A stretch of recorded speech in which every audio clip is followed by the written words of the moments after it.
Hey everybody, so I opened up Bard today and realized that there was an update to Bard where it has now been given the capability to produce graphs. And then so the very first thing that I did was test it out with like actual data just to make sure that it can actually do it. And then I've given it a few tests now and then tried it out in a few different ways. And then given it like, for example, if you give it just like image-based data, even if it's in a table, it's not going to produce it from the image. It's going to want it directly in text format, and then so I know that. And then I've given it a few sample data sets now from GPT, and so I found that it actually does give you the data, and it will. Like the cool thing with this too is so like not only will it graph out data, but it will like simulate the rest of the graphed data. So, for example, with this price of ponies over time, GPT only gave me the first 5 rows, and then I cross-referenced the first 5 rows, and the first 5 rows are accurate, and then Bard simulates the rest, and then it's every single one of these is on a forward trend, so it makes sense that it would just simulate it up. But I'd be curious to see if it would simulate like kind of variance if we did it. So if we put variance in it, so let's see like if we can get a different sample data set from GPT. Can you provide a sample data set of kittens over time, the price of kittens?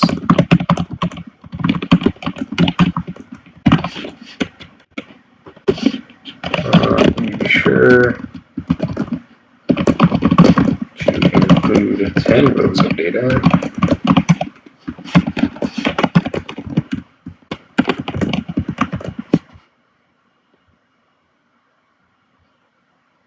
Also be sure to include some variance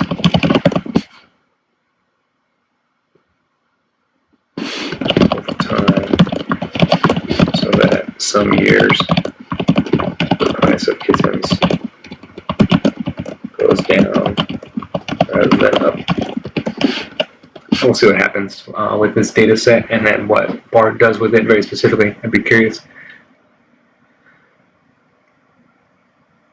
And then so like it's going through and it'll analyze, and I assume when it's doing this analyzation that it's doing some sort of simulation, like a simulation. So I'd assume some sort of like Monte Carlo based algorithm that it's running currently right now in the background to simulate this data.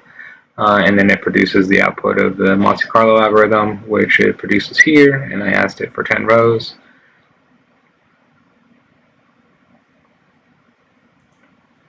And that's perfect. Some years the price goes down. Some years it goes down tremendously for no reason, and then it goes up the next year. Cool. Okay. Cool. This is what I wanted. So I'll take this, and then we'll say create bar chart that shows the price of kittens per year based on the data below.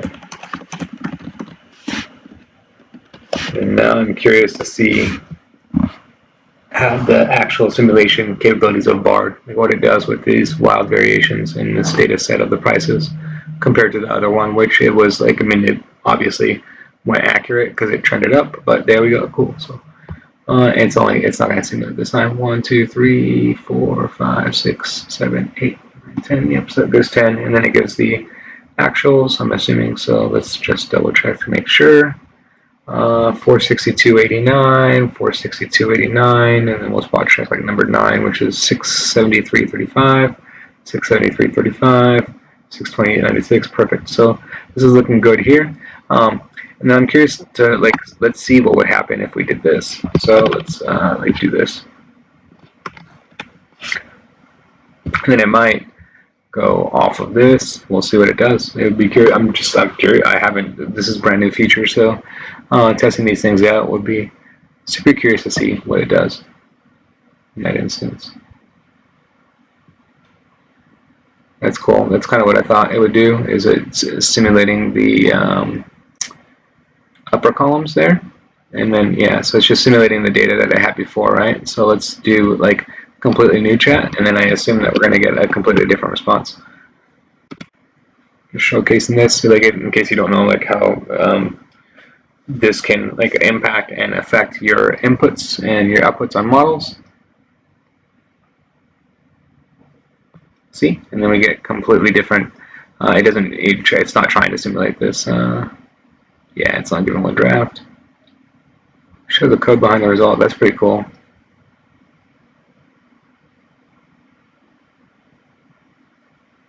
That's super cool.